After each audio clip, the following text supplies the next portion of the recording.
Hey Zamorano friends, I hope everybody is doing well as you can on a day at a time like this. I wanted to offer a second part to your color wheel challenge that I gave the other day. So, if you are up to the challenge, what I would like you to do is add a selfie, add a self-portrait to your color wheel. And you can do that in two ways.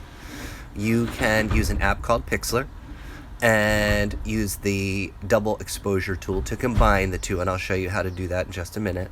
Or you can do a drawing with whatever tools you have available. I'll show you a couple of examples of what I did with those. So, if you are ready for the challenge, let's take a look. Alright, my friends, so I talked about an app called Pixlr in your self-portrait color wheel challenge. So I just wanted to walk you through it real quick in case you're interested in using it. It is free. It's available for tablets, Apple products, and Samsung products. Everybody can use it, and they also have a desktop version too on your computer. So if I hit Pixlr, it's going to open up and it's going to look like this.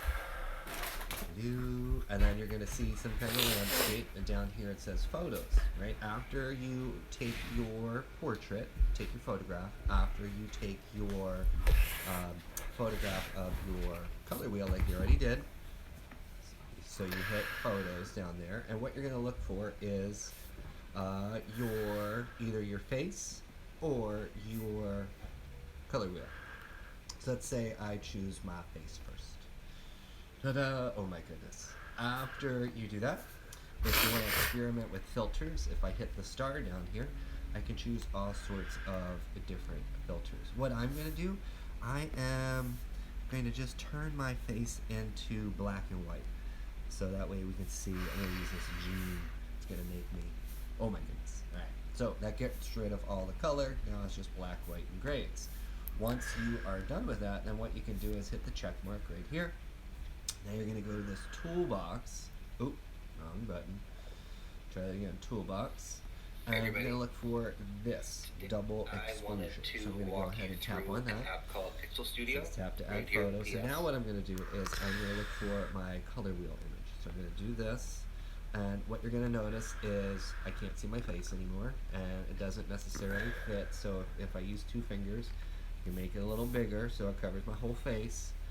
And then I can use this slider so I can see my face in there a little bit more. So it's a combination of both of them.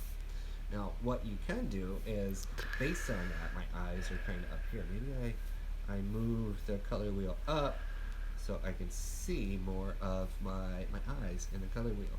Right? So I can go ahead and experiment with that. So it's a combination of the objects that you collected, kind of like a self-portrait yesterday, and a actual self-portrait today with the photograph that you took. And you can try out different filters with it. So if I wanted to make it like this hard light, you can see where the shapes show up in different spots.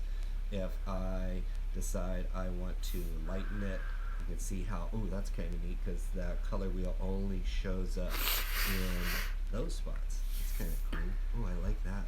So I think I might use that. Once you're done with this double exposure photograph, then I hit check, and I can go up here where it's going to say done, so I can do that, and it's going to say save image. That way it's going to save it to your device. After you do that, then what you can do is, if you want to share it with people, you can email it, you can message it, you can share it as a comment on Shine Bright Zamorano on Facebook. Or you can go and post it on Instagram, tag Shine Bright Zamorano. What were you doing? It's up to you. So in a second, I'm going to show you how you can make a drawing. I was playing with my Megaton Strux character. So the other option is to look at the photograph that you took yesterday, or if you don't have the photograph handy, you can always set up another color wheel still life, right? Color wheel found objects. And look at it and do a drawing of the objects, and then draw a portrait of yourself in the center, right? And it doesn't have to be realistic. You can see my silly self-portrait right there, but I do have the important parts, my big shaggy beard, the tiny bit of hair on the top of my head, my sad little eyes. So you can draw it in pencil. I encourage you to do that first. And then since you're going to color it, you may want to go over it with a ballpoint pen or a Sharpie or whatever you have available.